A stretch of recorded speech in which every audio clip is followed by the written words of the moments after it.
반갑습니다. 사랑하고 존경하는 우리 안종성 목사님께서 또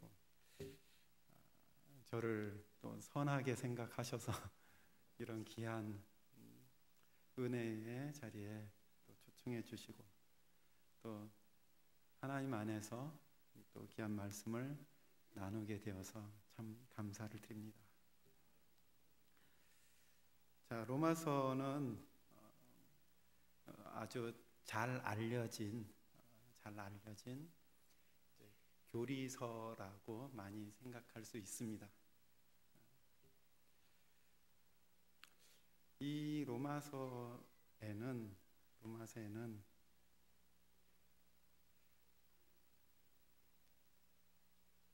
하나님 앞에서 인간이 어떤 위치에 있는지, 로마서 1장 18절부터 32절까지 그런 전적인 인간의 타락,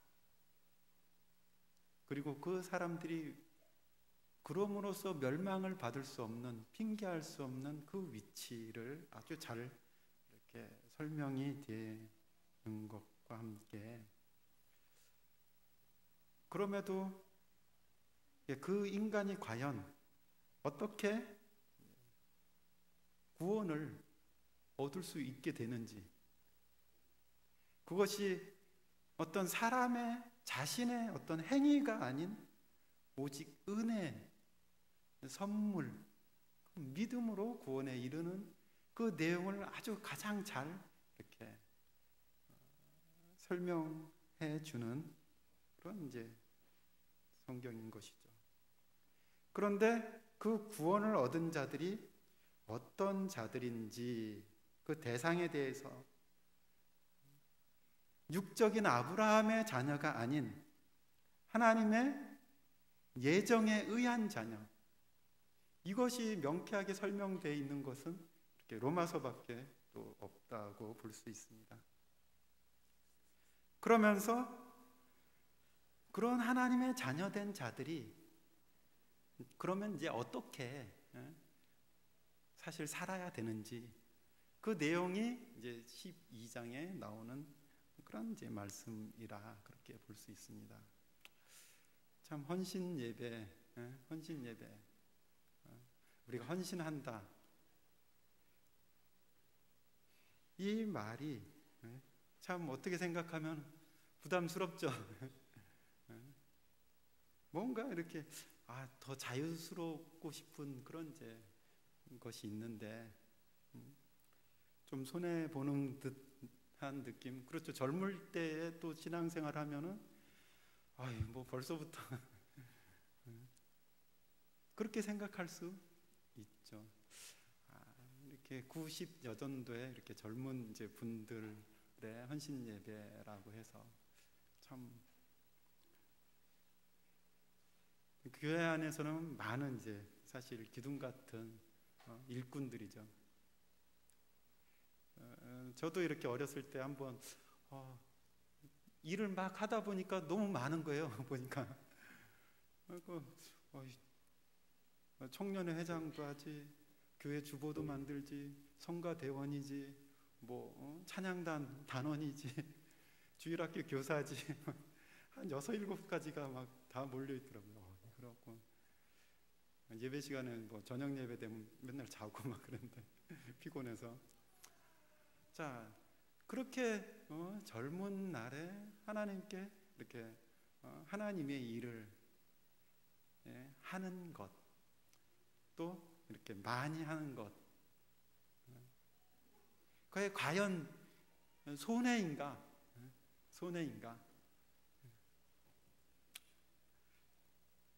자, 오늘 말씀의 그런 내용을 보면은 그게 손해 같지 않아요. 손해 같지 않고 그게 참 말할 수 없는 은혜로 주시는 복이구나. 그거를 여러분들이 이 헌신 예배를 통해서 딱 느끼시고 딱 마음에 이렇게 담아 가시면 아주 감사하겠습니다. 자, 그러므로 형제들아,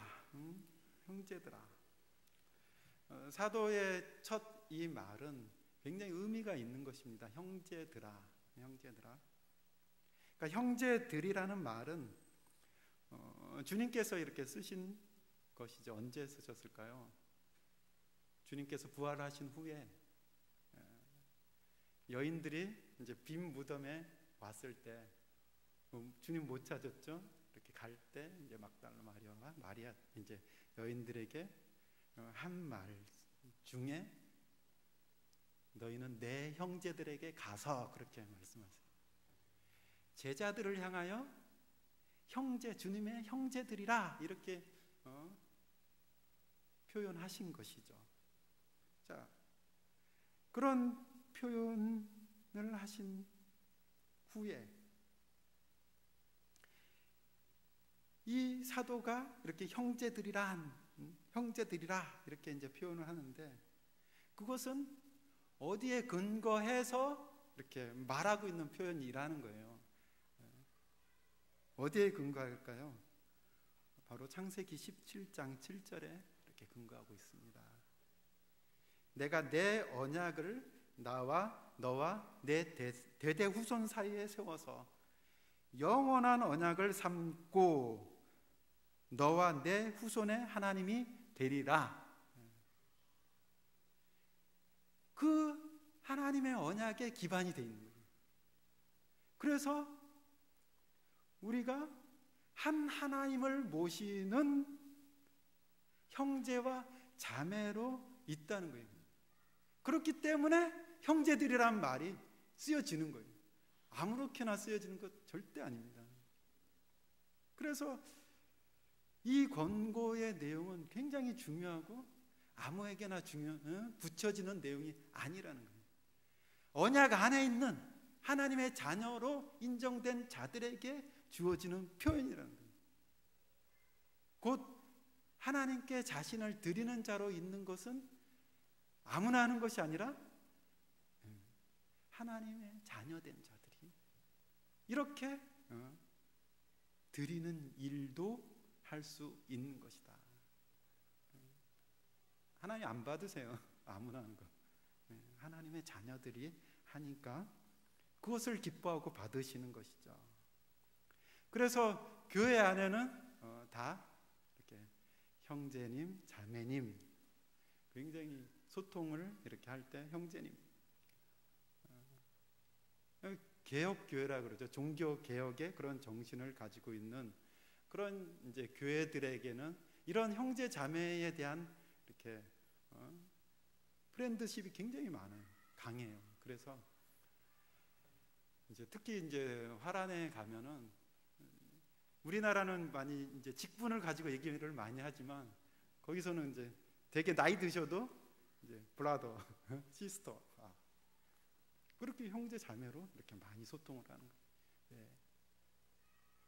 그 은혜의 자리가 참 귀하기 때문에 하나님 안에서의 형제 자매라는 그 위치가 너무 복되기 때문에 그 용어를 아주 잘 쓴다 그런 얘기를 들었습니다. 자, 사도는 형제들에게 이렇게 말하는데 권고하는데 자비로 내가 하나님의 자비로 말을 합니다 하고 권고합니다 하고 말하고 있다는 것이죠. 그러니까 하나님의 자비를 따라서 말합니다. 자비들, 복수형이에요. 사실 자비들을 가지고 내가 말합니다. 하나님의 자비가 한 번이 아니라 여러 번 받았다는 거예요. 여러 번 주어지고 있다는 것이죠. 하나님의 자녀로 택하심을 받는 것, 그 택하심 안에서 의롭다 하심을 받는 것, 그리고 양자를 삼으신 자들에게 사도는 이렇게 자비들로서 우리에게 있는 것으로 표현하고 있는 것이죠. 그 자비를 받은 너희에게 권고합니다. 두 가지로 권고하죠. 하라, 그리고 하지 말라. 두 가지. 쉽게 보면 하라 하고 권고하는 그 내용에는 우리가 본 것 같이 너희 몸을 거룩한 산 제사로 드리라. 그것이 너희가 드릴 영적 이제 합당한이에요. 이제 표현을 하자면 우리가 영적으로 이제 번역이 되어 있는데 합당한 예배니라 그렇게 말하죠.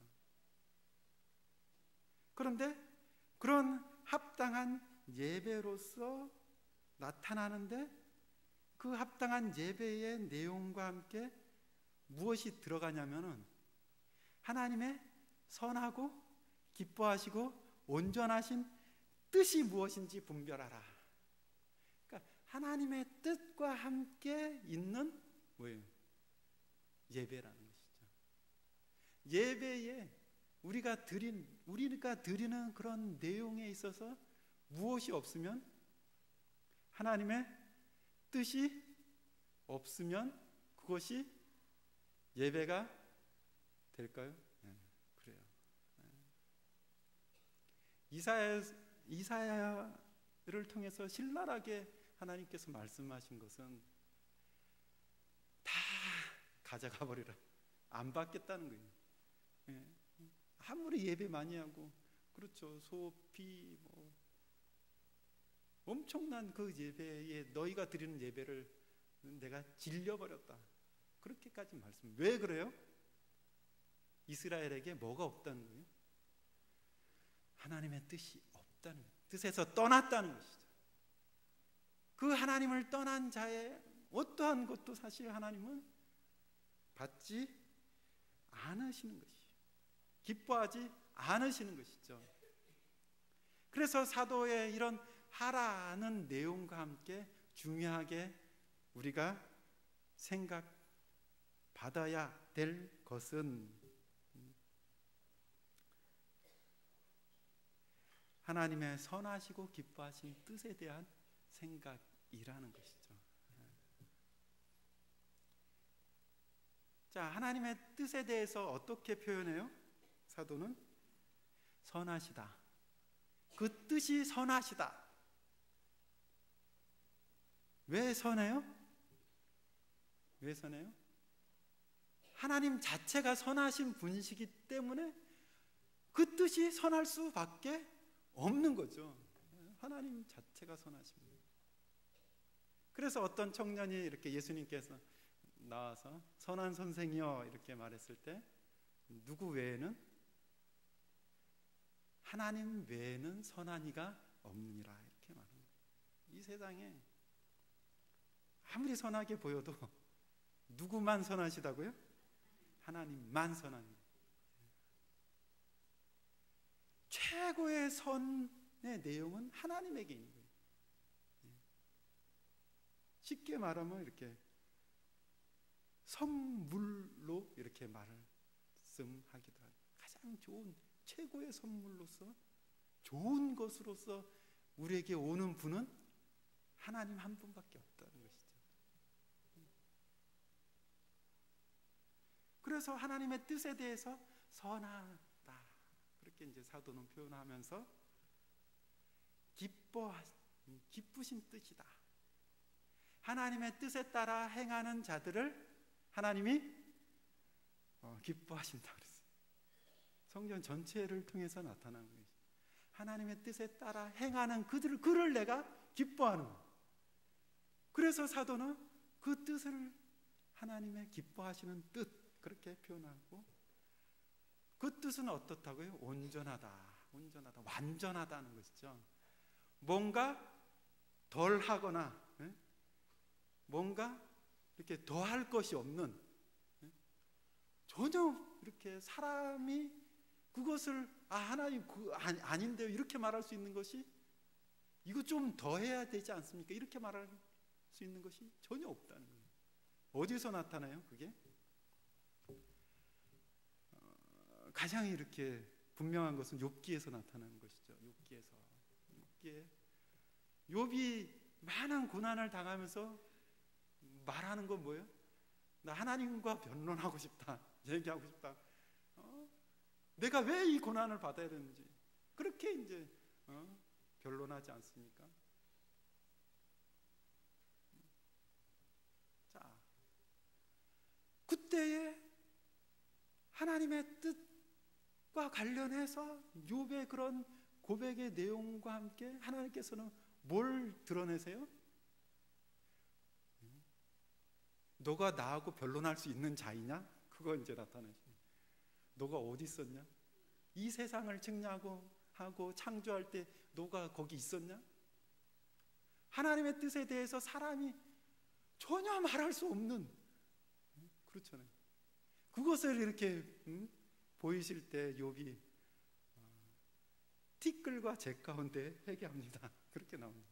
그냥 이제 엎드려지는 것이죠. 하나님의 뜻에 대해서 누구도 사실 행하시는 일에 대해서 하나님 이럴 수 있습니까? 이렇게 말할 수 있는 게 없다는 거예요. 왜? 그 뜻이 완전하기 때문에, 온전하기 때문에 없는 것입니다. 그래서 사도는 아주 기가 막히게 이와 같이 표현하고 있는 것입니다. 하나님의 뜻에 따라서 그 하나님의 뜻을 분별하고 사는 것이 뭐라고요? 사실 우리가 드려야 될 합당한 예배이고, 그것이 하나님 앞에서 거룩한 산 제사로서 드리는 내용이다, 헌신하는 내용이다 라는 거예요. 그냥 예배 때 와서 이렇게 있는 것도 중요하지만 더 중요한 것은 여기에 있다는 것이죠. 자, 그렇게 이 말씀의 내용은 사실 누구에게 처음 적용될까요? 첫 사람인 아담에게 사실 적용되는 내용이에요. 사람이 무엇을 따라? 하나님의 기뻐하시는 뜻을 따라 행하는 자로서 지어진 것이죠. 본래 사람에게 주어진 하나님의 형상을 따라서 지음받은 자가 해야 될 일은 하나님의 뜻을 따라서 다스리는 일이 그에게 맡겨진 직무인 것이죠. 그 안에서 하나님의 기쁨이 있고 또 그 자신도 기뻐하는 자로서 그 위치가 가장 복된 위치가 주어지는 것으로서 있는 것이죠. 그런데 그 창조된 아담이 하나님의 말씀에 불순종하면서 타락이 일어나게 됐다는 것이죠. 타락이 일어나. 아담의 불순종은 선악을 알게 하는 나무의 실과를 먹지 말라고 한 것을 먹으면 정녕 죽는다고 했는데도 뱀의 그런 유혹에 넘어가서 인간이 그것을 따서 먹은 것이. 먹으면 죽는다 그랬는데 먹으면 뭐같이 된다? 하나님과 같이 된다. 이 뱀의 사단의 꼬임에 넘어가서 하나님의 말씀에 순종하지 않고 그것을 따먹는, 그것이 중요한 거예요. 그것이 따먹는 것이 중요한 것이 아니라 하나님의 말씀을 불순종한 것이 중요한 것이라는 거죠. 자, 하나님의 뜻에 따라 살지 못하는 내용이 그에게 들어온 것이, 말씀을 거역하는 자의 삶이 그에게 몰아쳤을 때 그 하나님의 뜻에 따라서 합당히 하나님의 기뻐하시는 삶으로 제사로 드리는 그런 내용들이 어떻게 될까요? 이제 파괴되는 내용으로 사람에게 다 번지게 된 것이죠. 그러면 하나님께서 자, 사람의 타락으로 과연 그러면 하나님의 형상으로 지음받은 사람이 타락하게 됐는데, 그러면 하나님께서 이런 요구하시는 하나님의 뜻에 따라 사는 것을 이렇게 철회, 그냥 없애고 이 세상이 종말 이렇게 하셨냐 하는 것입니다. 그렇게 하지 또 않으셨다는 자비인 것이죠. 자비. 마땅히 멸망으로 싹 끝낼 수 있는 일을 하나님께서 안 하신 것이죠. 안 하시고 그 타락에도 불구하고 뭐예요? 다시 언약을 세우신 거죠. 여자의 후손이 뱀의 머리를 상하게 하리라. 그런 언약을 또 주시면서 희생제사의 내용을 그 아담과 하와에게 주신 것이 언약과 함께. 그래서 그 희생제사의 내용들이 아담 때부터 이렇게 제단이 쌓여지고 쭉 내려오는 것이죠. 기본적으로 내려오는 것이죠.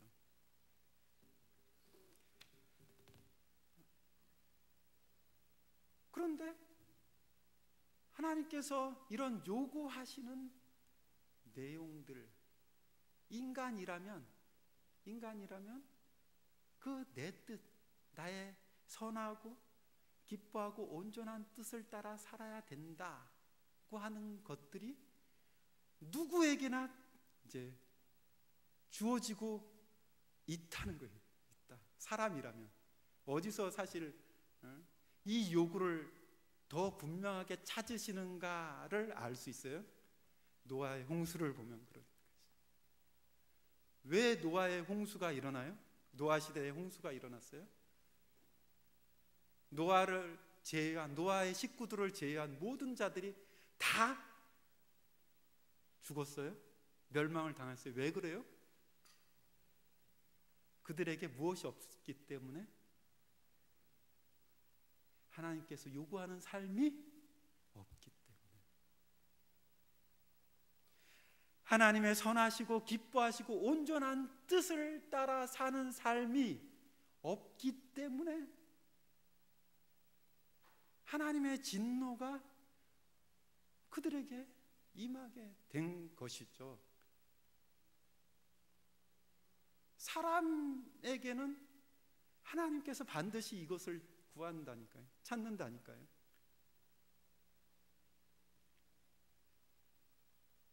노아 이후에도 나타났죠. 어디에서요?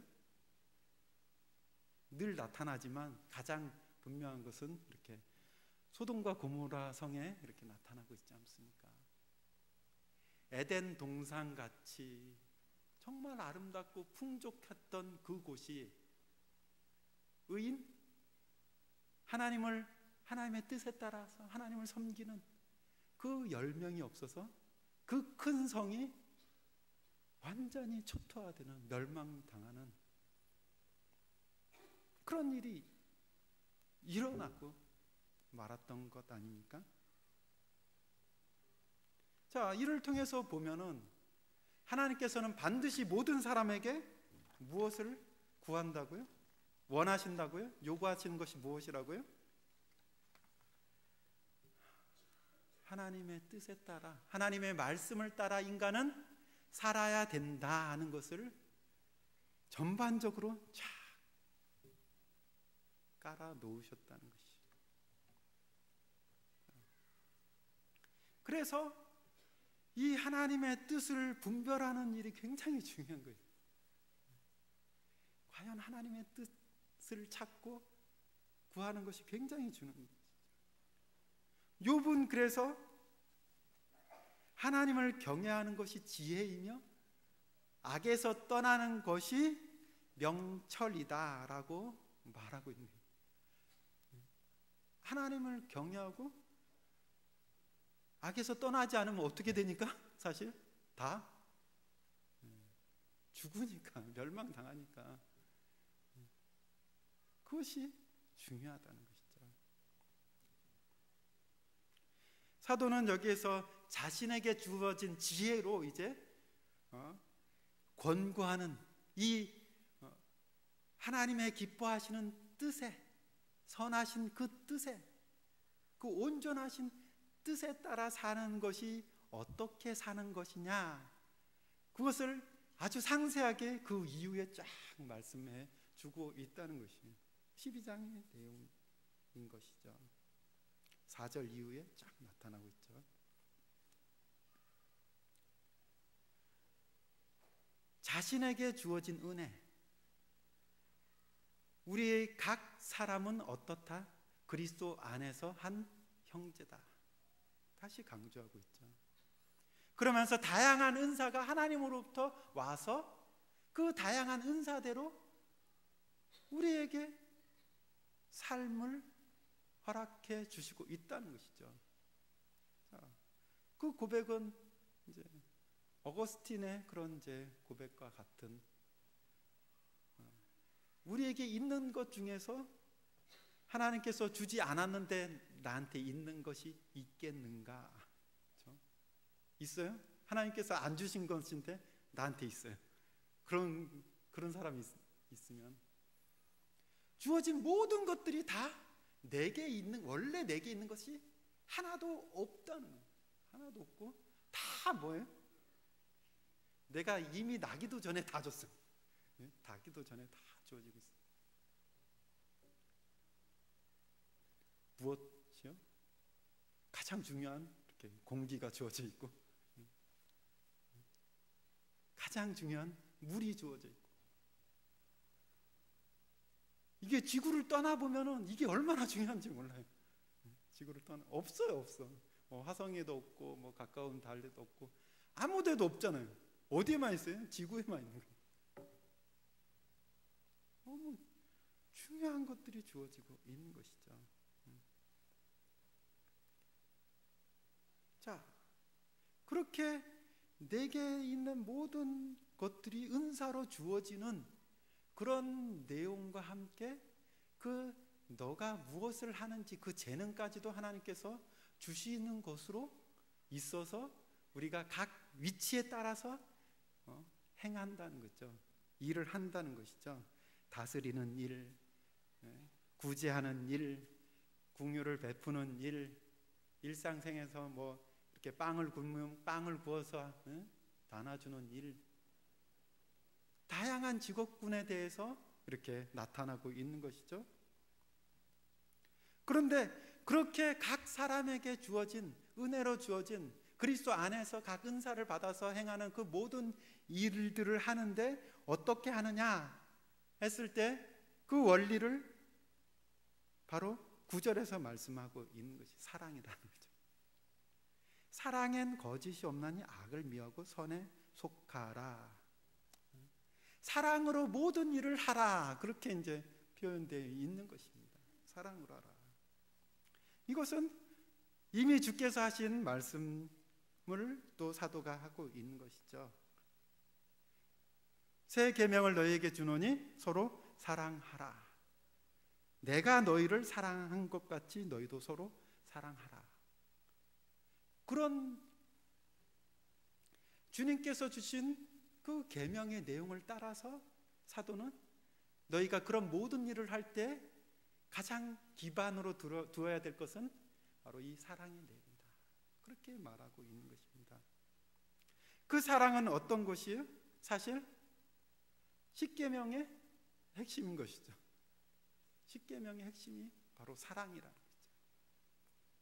하나님을 사랑하고 이웃을 사랑하고, 두 돌판의 내용이 그렇게 나눠지고 있는 것 아닙니까?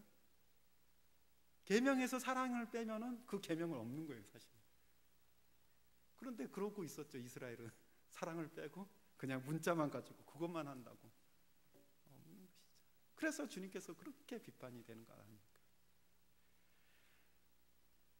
그렇게 사랑으로 형제를 이렇게 사랑하며 주님을 열심히 섬길 것을 말하면서 소망 중에 즐거워하며 환난 중에 참으며 기도에 항상 힘쓰라고 권고하고 있습니다.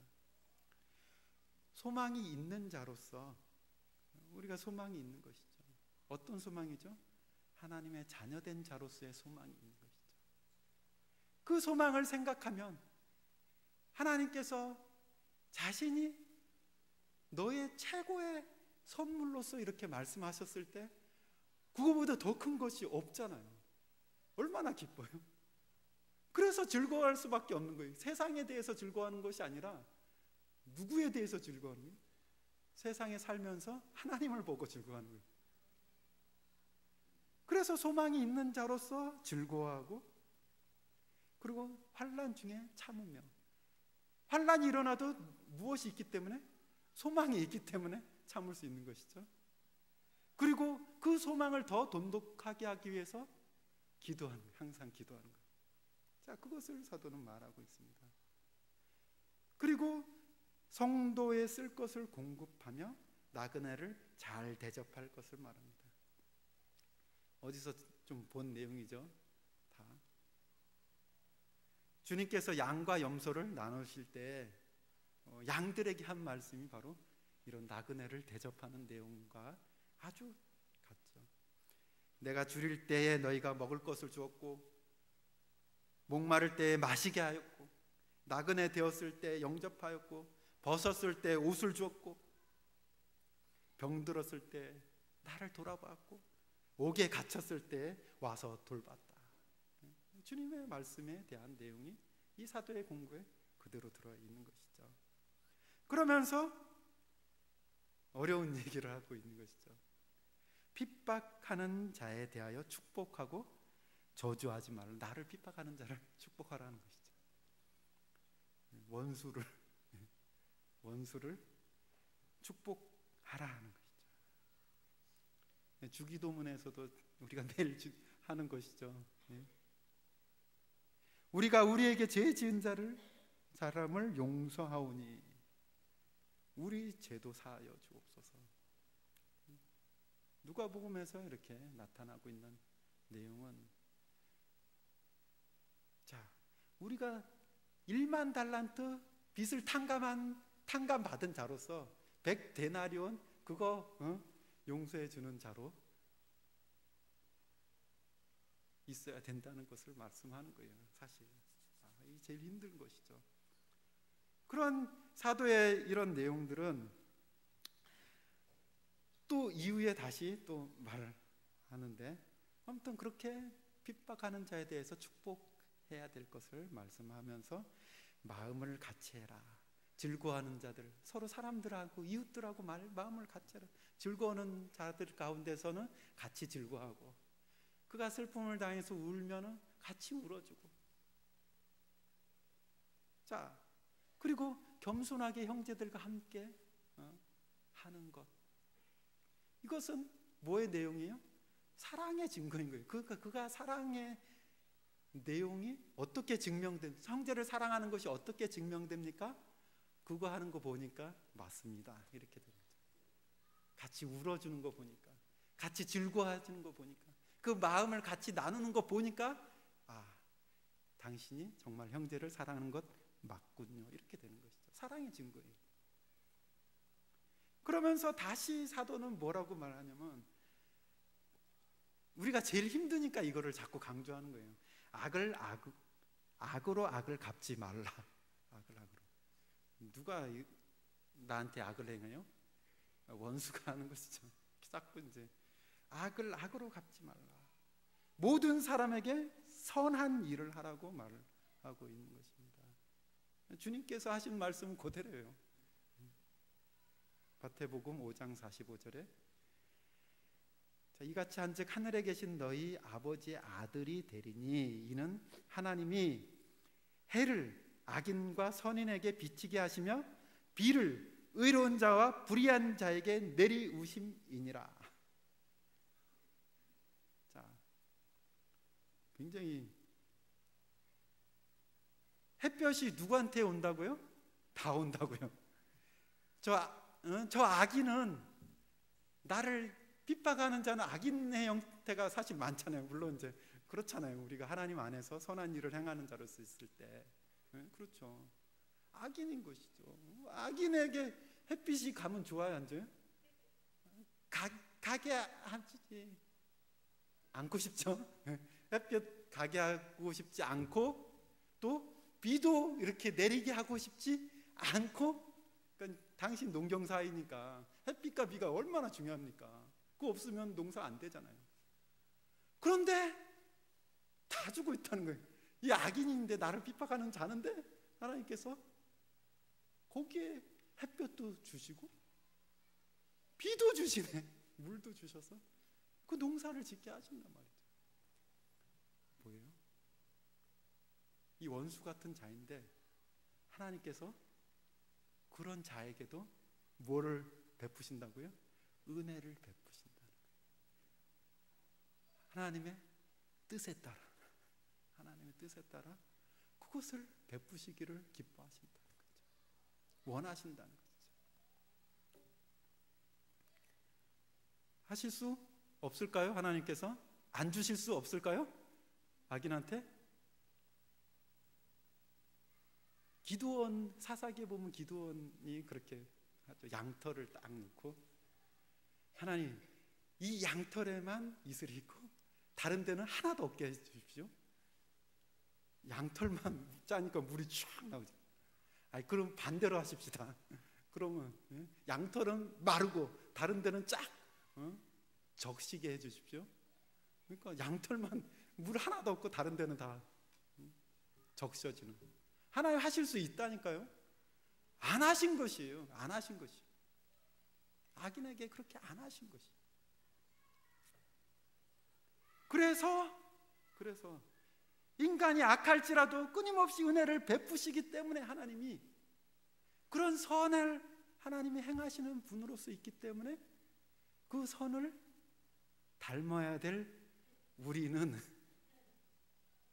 어떻게 해야 되겠냐는 거죠. 원수인데, 악인인데 그렇게 비를 내려야 되는 거예요. 비를 내려. 하나님의 성품을 본받는 것, 모든 사람에게 선을 행하는 것에 있다는 것을 사도는 또 말하고 있는 것이죠.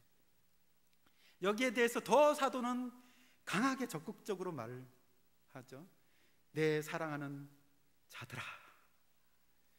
너무 힘들다는 게, 이게 이렇게 하기 너무 힘드니까 계속 강조하고, 사랑하는 자들아, 정말 이거 해야 된다, 이렇게까지 나오는 거예요. 너희가 친히 원수를 갚지 말고 원수 갚는 것을 하나님께 맡기라고. 사실 그렇게 하면 너무 억울하잖아요. 나는 이렇게 피해를 받는데 이 사람한테는 잘해줘야 된다는 게 너무 억울한 거예요. 그런데 하나님께서는 뭐라고 말씀하셨냐? 자, 원수는 누가 갚는다고요? 내가 갚는다. 뭐가 더 힘들어요? 내가 갚는 것보다 하나님께서 원수 갚으면 어떻게 돼요? 무섭죠. 더 무서운 일이죠. 자, 원수 갚는 것은 누구에게 속한 것이다. 아예 너희는 원수에 대해서 생각하지 말고 그거는 내게 속한 거다. 내가 하는 일이다. 아예 그렇게까지 말씀하시고 있다는 것이죠. 그래서 원수가 배고파면 먹이고 목말라면 물을 주라는 거예요. 주님께서 누가복음을 통해서 우리가 하신 말씀으로써 아는 것이죠. 원수를 사랑하며 너희를 미워하는 자를 선대하며 너희를 저주하는 자를 위하여 축복하며 너희를 모욕하는 자를 위하여 기도하는. 이 기도는 뭐 다른 기도 아니에요. 잘 되게 하기 위한 기도지 뭐 저를 저주하는 그런 기도 아니에요. 그래서 한쪽 뺨을 치면은 어때요? 이쪽 뺨도 돌려대고 겉옷을 가지고 가고자 하면 속옷까지도 줘라. 어디에 나온 것이? 바로 이런 이제 근거에 원수를 갚지 말라. 하나님께서 갚으신다는 그런 근거 안에서 주님께서는 너희가 행할 것은 바로 이것밖에 없다는 것을 다시 강조한 것이죠. 그러면서 그렇게 하는 거에 뭐라고 해요? 숯불을 그 머리에 올려놓는 것과 같다는 거예요. 숯불을 머리에 놓는 것. 우리가 지금은 없어졌지만 그래도 뭐 이렇게 제철소 가면 아직 타고 있죠. 용광로 같이 이렇게 타고 있는데 당시에는 이제 숯불인 것이죠. 쇠를 부드럽게 하기 위해서는 어떻게 해요? 숯불, 활활 타는 숯불을 거기에 딱 놓으면은 쇠가 딱딱했던 것이 부드러워지잖아요. 부드러워지잖아요. 그렇게 딱딱한 그런 악인의 마음이 어떻게 부드러워지도록 하는 것이다, 이렇게 말하는 거죠. 쇠처럼 단단한 마음을 부드럽게 하는 거죠. 사실 이 내용은 어디에서 잘 나타나냐면 다윗이 사울에 대해서 한 일에서 잘 나타나고 있어요. 어떻게 했어요? 사울에게 끝까지 은혜를 베풀었죠. 죽일 수 있었는데 살리고 막 그렇게 하는 것이죠. 그러니까 사울 왕이 사무엘상에 보면 그렇게 말하는 거예요. 사람이 그 원수를 만나면 그를 평안히 가게 하겠느냐? 죽인다는 것이죠. 그런데 내가 오늘날 내게 행한 일을 인하여 여호와께서 내게 손으로 갚으시기를 원하노라, 그렇게 말합니다. 손으로 갚으시기를 원하노라.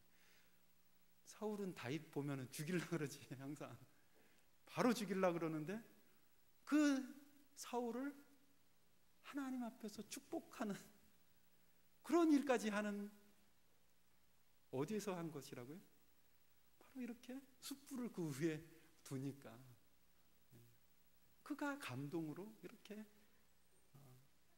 바뀐 것이죠. 그러면서 악에게 지지 말고 손으로 악을 이기라. 악을 행하는 자에 대해서 악으로 그대로 갚을 생각하지 말고, 악을 행하는 자는 뭐로? 손으로 해라. 그것이 이기는 것이다. 이기는 것이다. 창세기에서 요셉이 그 형제들한테 한 일이 아닙니까? 어떻게 했어요? 형제들은 다 공모해서 요셉을 죽이고자 했다면, 죽이고자 하면서 그렇게 팔아 넘겼잖아요. 상인한테 팔아 넘겼는데 죽었다고 생각했어요. 다 형제들은 다 죽었다고 생각했어요. 원수인 것이죠. 그런데 요셉은 그 형제들을 어떻게 했어요? 죽인 것이 아니라 가장 좋은 땅에서 살도록 해줬단 말이에요. 고센 땅에서. 애굽에서 제일 좋은 땅, 이집트에서 제일 좋은 고센 땅에 그 터를 갖고 살게 해준 것이죠. 누가 제일 두려웠을까요? 이제 야곱, 그 아버지 야곱이 죽었을 때 누가 제일 두려워요? 형제들이 이제 큰일 난 거죠. 이제 아버지가 없으니까 우리 이제 끝장이다. 그때 요셉이 그런 말을 하는 것 아닙니까? 요셉이 그들에게 이르되 두려워 마소서. 내가 하나님을 대신하리까? 당신들은 나를 해하려고 하였으나 하나님은 그것을 선으로 바꾸사 오늘날 같이 만민의 생명을 구원하게 하시려 하셨나니 당신들은 두려워 마소서. 내가 당신들과 당신들의 자녀를 기르리이다 하고 그들을 간곡한 말로 위로했다. 아주 중요한 것이죠. 이 하나님의 사랑을 나타내는 것이에요. 여기서 사실 그 핵심이 또 드러나는 것이죠. 우리가 어떤 자인지, 주님 이후에 사랑이 있었던 거 아니고 그 이전에도 굉장히 해야 될 일, 하나님의 자녀들이 마땅히 할 일로서 쫙 주어지고 있었다는 것이죠. 자, 이 모든 것과 반대되는 것에 대해서 사도는 이제 하지 말라 그렇게 말하고 있는 거죠. 하지 말라. 뭐예요? 이 세대를 본받는 것이라는 거예요. 이 세대를 본받지 말라. 사실 우리는 이 세대의 성향이 너무 잘 맞는 것이죠.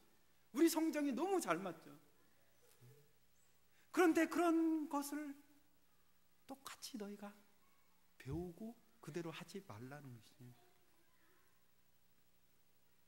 앞에서 설명한 것 같이 사도는 자세하게 우리의 행할 바를 권고하고 있는데 그것은 주님께서 하신 말씀과 같은 것이죠. 이 세상과 다르다는 것이죠. 아무든지 나를 따라오려거든 자기를 부인하고 자기 십자를 지고 나를 쫓을 것이다. 주님을 따르려고 하면, 내 성정 그대로 가려고 하면 안 되는 거예요. 이 세대에 너무 사실 젖혀 있는 이 성정 가지고 가면 안 되는 거예요. 다 그것을 버려야 되는 거예요. 부인해야 되는 거예요. 그래야지 갈 수 있는 것이 바로 이 하나님의 자녀의 길이고, 하나님께서 기뻐하시는 길이고, 우리가 드리는 합당한 예배의 내용이 되는 것이죠. 철저하게 죄의 본성을 버릴 것을 주님께서 요구하시는 바와 같다는 것입니다. 이런 일은 우리를 죽이는 일이 아니라 이 세대를 본받아서 살지 말아야 되는 그런 일들은 우리를 죽이는 것이 아니라 가장 살리는 것이죠. 가장 좋은 대로, 선으로, 지극히 큰 선으로 이끄는 것이죠. 그래서 사도는 하나님의 자비하심으로 말하는 거예요. 또 그 권위와 그 능력과 그 은혜로 말하는 것이죠. 합당한 예배를 드려라. 형제들아, 일어났다라는 예배를 드려라. 마치 이스라엘 광야를 걷게 하신 하나님께서 그 40년 동안의 그런 모든 것들을 수단이 되어서 결국 너희가 가져야 될 것은 광야, 가나안, 그 땅도 아니고 무엇이라고요? 하나님의 말씀을 따라 사는 삶을 배우는데 이 모든 것이 있었다고 친히 말씀하신 것 같이, 우리가 땅에서 살면서 겪는 모든 일들이 한 목적으로 가고 있다는 거예요. 우리를 하나님 앞에 합당히 드리는, 하나님의 기뻐하시는 그런 자의 위치까지 올리는 그런 목적으로 다 주어지고 있다는 것이죠. 그래서 하늘에 있는 삶으로의 그런 초대가 바로 이 권고에 있는 것이라는 것이죠. 우리에게 주어진 지극히 큰 상급으로서 은혜 언약의 내용으로 이끌고 있다는 것이죠. 아브라함아 두려워 말라, 나는 너의 방패요 너의 지극히 큰 상급이다. 아까 기도에도 나온 것 같은데 얼마나 반갑던지. 그렇습니다. 이런 위대하고 놀라운 초대에 우리는 어떻게 하겠습니까? 응하지 않겠습니까? 헌신하지 않겠습니까? 젊을 때 더 헌신하고, 나이 들어서도 그 헌신이 몸에 배어서 헌신하고, 늘 우리의 습성이 완전히 바뀌어서 하나님 앞에 하나님의 선하시고 기뻐하시는 뜻을 구하면서 이러한 합당한 일들을 쫙 해나가는, 그래서 하나님께서 우리에 대하여 기뻐하시는 이것이 거룩한 산 제사로 드리는 참으로 저와 여러분의 헌신의 내용이라 믿습니다. 감사합니다. 기도하겠습니다. 하나님 아버지, 연약한 저희들을 부르셔서 하나님의 은혜와 선을 알리시고 그 은혜의 길로, 복된 길로, 그 영광의 길로 저희를 이끄시니 감사를 드립니다. 저희가 담대히 이 세대에 맞서게 하여 주시옵시고, 하나님의 뜻에 따라 순종하며 사랑하며 합당히 저희가 주께 예배하는, 헌신하는 모두가 되게 해 주시옵소서. 원하오며 예수님 이름으로 기도합니다. 아멘.